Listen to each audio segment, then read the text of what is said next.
দেখুন বন্ধুরা, আমার এত সুন্দর স্বাদে হাঁস মুরগিগুলো সেগুলো একে একে সব হারিয়ে যাচ্ছে মানে বলতে চেয়েছি সব মারা যাচ্ছে অসুখে, হ্যাঁ, রোগ জীবাণু এবং ভাইরাসের কারণে। আসসালামু আলাইকুম রহমতুল্লাহি আবরাকাতুহু। হালাদা এগ্রো পক্ষ থেকে সাত বাগান সবাইকে স্বাগতম। বন্ধুরা আবারও চলে আসছে দুপুরবেলা হাঁস মুরগিগুলোকে খাবার দিয়ে পানি দিলাম। হ্যাঁ, কিন্তু আপনাদের দেখেন এর আগে ভিডিওগুলো যা দেখেন প্রতিদিন তারা দেখবেন আমার ছাদটা পুরো ভরা ছিল হাঁস মুরগিতে। হ্যাঁ, আমার সামনে একটু ভুলে, হ্যাঁ, সেটা মেবি একটু অলসতা বা হ্যাঁ একটু আলসের কারণে আমার এই হাঁস মুরগিগুলো সব শেষ হয়ে গেল। হাঁস মুরগিগুলোকে আমি ভ্যাকসিন দিয়ে দিয়েছি, বড়গুলো আল্লাহর রহমতে বড়গুলো একটাও ক্ষতি হয়নি, কিন্তু মুরগিগুলো আমার টার্কি মুরগিগুলো একটা ক্ষতি হয়েছে, মিশরি ফার্মিংগুলো সব ক্ষতি হয়ে গিয়েছে। আর সবচেয়ে দুর্ভাগ্যজনক আমার সবচেয়ে কষ্ট হয়েছে আমার দেশি মুরগি এবং কলম্বিয়ান লাইট ব্রাহ্মা, সিল্কি মুরগি, পলিশ ক্যাপ, হ্যাঁ, তারপরে কাদারনাথ, জাপানি ব্যান্থাম, তারপরে হচ্ছে মালয়েশিয়ান শেরামা, হ্যাঁ, মালয়েশিয়ান শেরামা, তারপরে আছে আর কি ফাইটার, এগুলো সব শেষ। শুধু শেষ না, অস্তিত্ব বিলীন হয়ে গিয়েছে। দেখেন আমার দেশি মুরগি কত সুন্দর জুটিওয়ালা ফুপাওয়ালা মুরগি, কত সুন্দর দেশি মোরগ, হ্যাঁ, এগুলো দেখলে কার না ভালো লাগে বলে। এগুলো যেন আস্তে আস্তে সব মারা যাচ্ছে। হ্যাঁ, তিতি মুরগিগুলোকে ভ্যাকসিন, যদিও ভ্যাকসিন দিয়ে দিয়েছে দেরিতে, অনেক দেরি হয়ে গিয়েছে, অনেক দেরি হয়ে যাওয়ার কারণে আমার সবগুলো শেষ হয়ে গেল। এতটা নিতে পারছি না, মানে প্রত্যেকটা বছর, হ্যাঁ, আমার একটু অলসতার কারণে আমি হাঁস মুরগিগুলোকে হারিয়ে ফেলছি মানে খুবই কষ্ট লাগে। এরকম কষ্ট যে নিতে পারছি না। আমরা দেখতে পাচ্ছি কত সুন্দর হাঁস মুরগিগুলো দুপুরে একসাথে খাচ্ছে। হ্যাঁ, ডিম এখন টোটালি পাড়া বন্ধ হয়ে গিয়েছে।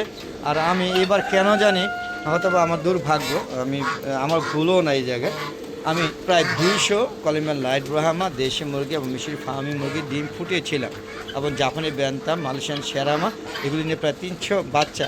একটা বাচ্চা যদি আমি টিকাতে পারতাম, সবগুলো বাচ্চা মারা গেল উইদাউট কজ, যে কোনো কারণ ছাড়াই মারা গেল। কেন মারা গেলে ব্যাখ্যা আমি দিতে পারতেছি। হ্যাঁ, আপনারাও, আমি জানি না, ভ্যাকসিন সব করা আছে কিন্তু সব মারা গিয়েছে। প্রচুর শীত ছিল, হ্যাঁ, শীতের আগেও মারা গিয়েছে, শীতও মারা গিয়েছে, এখন শীত নাই বললেই চলে। যদিও এখন মাঘ মাস চলছে, হ্যাঁ, মাঘে শীত বলে বাঘে কাঁপে, আমি তো দেখতেছি মশাও কাঁপে না, এরকম অবস্থা। প্রচুর গরম, এখন ফ্যান ছাড়তে হয়, এরকম একটা অবস্থা। হ্যাঁ, দেখেন কত সুন্দর আমার সাত বাগানটা ছিল, এই সাত বাগান একদম খালি হয়ে গিয়েছে। এখন কটা, হ্যাঁ, চীনা হাঁস, কটা রাজহাঁস আছে 5টা, 16টা থেকে 5টা তিতি মুরগি আছে, 2টা মিশরি ফার্মে আছে 20টা থেকে, হ্যাঁ, এবং কি আছে চীনা হাঁস কতগুলো আছে 34টা থেকে চীনা হাঁস। যদিও এগুলো গত বছর থেকে এই বছরের পার্থক্য না, এটা যখন আমি পাচ্ছি তখন থেকে বললাম। হ্যাঁ, নাহলে আবার হয়তো ভুল মেসেজ যাবে, ভুল মেসেজ দেওয়া দরকার নেই, সঠিকটা দেওয়া ভালো। দেখেন এই যে কবুতরগুলো এখন এই যে দুপুরে খাবার নিয়ে ব্যস্ত, সবাই ব্যস্ত। দেখেন আমার কবুতরগুলো, এরা প্রচুর খাবার খায়। ওদের জন্য আমি প্রায় 8 বস্তা আনছিলাম, 1 মাসে বস্তা ছাপা শেষ, আবার হয়তো কালকে আনতে হবে। এই দেখেন এরা প্রচুর ডিম পারে, হ্যাঁ, প্রচুর ডিম ও বাচ্চা দেয়, দেখেন কত সুন্দর ভাব। হ্যাঁ, আর প্রচুর ডিম হয়, বাবা হয়, মা হয়। হ্যাঁ, আর এই দেখেন আমার সিল্কি মুরগিগুলো এই কটাকে টিকে রাখার চেষ্টা করছে। আমি জানি না, এখনও ভাইরাস মুক্ত হয় নাই, না জানি কবে যেন চলে যায়, কখন যেন হারিয়ে যায়। এই যে আমার দেশি মুরগিগুলো আপনি দেখতে পাচ্ছেন, এগুলো ভ্যাকসিন দেওয়া হচ্ছে, এই কটা একটু সুস্থ আছে বলেই মনে হয়। আর বাকি সবগুলো, হ্যাঁ, কিছু যে মুরগিগুলো তো প্রায় বিলুপ্ত হয়ে গেল, প্রায় না, শেষ। প্রথম হচ্ছে কাদারনাথ, 2 নম্বর হচ্ছে কলম্বিয়ান লাইট ব্রাহ্মা, প্রায় যায় পথে, এখনও যায় না, আছে এক জোড়া এখন বাঁচিয়ে রেখেছে। জাপানি ব্যান্তাম 1 জোড়া ছিল, 1 জোড়ায় ডেট পুরা মারা গিয়েছে। মালয়েশিয়ান শেরামা 1 জোড়ায় শেষ, পুরা ডেট মারা গিয়েছে। কাদারনাথ 3 জোড়া ছিল, 3 জোড়ায় পুরা শেষ, ডেট হয়ে মারা গিয়েছে। পলিশ কেপ 1 জোড়া আছে, প্রায় যায় অবস্থা, এখনও রিক্সের মধ্যে আছে। তারপরে সিল্কি কথা বললাম, সিল্কি আসলে 20-25টা, এখন 4-5টা আছে। আল্লাহ পাক জানে, যদি ভাইরাস মুক্ত থাকে তাহলে হয়তো আবার বাঁচানো যাবে। হ্যাঁ, কৃষি ফার্মই শেষ, দেশি মুরগি প্রায় শেষ পথে। আর কি বলবো, খুবই খারাপ লাগে। এই যে শেডগুলো একদম টোটালি খালি, বাতি জ্বলে আছে, খাবারের পাত্র পড়ে আছে, কিন্তু ভিতরে কিন্তু মুরগি নাই, সব ডেট, টোটালি ডেট হয়ে গিয়েছে। একদম কদিন আগেও ভরপুর ছিল, কিন্তু শেষ, কিছুই নাই। এবং ওই সাথে কিছু আছে বাচ্চা দেখাবো আপনাদের, চলুন দেখে আসি। এই যে দেখুন রাজহাঁসের বাচ্চাগুলো, এগুলো আজকে এনে রেখে দিয়েছি বাধ্য হয়ে, কারণ এগুলো আমি লাইটিংয়ে রেখেছিলাম, সব মারা গিয়েছে। এখানে চীনা হাঁসের বাচ্চা ছিল, হ্যাঁ, কমপক্ষে 25 থেকে 30টা, সেখান থেকে দেখেন এই কয়টা বেঁচে আছে। এই যে রাজহাঁস, এর আগে যে বেচটা ছিল সেই বেঁচে ছিল 16টা, এখান থেকে একটা তাও যায়, এই যে আজকেই চলে যাবে, এই যে আজকে সে মারা যাবে। দেখতে পাচ্ছেন চীনা হাঁস সব মারা গিয়েছে, হ্যাঁ।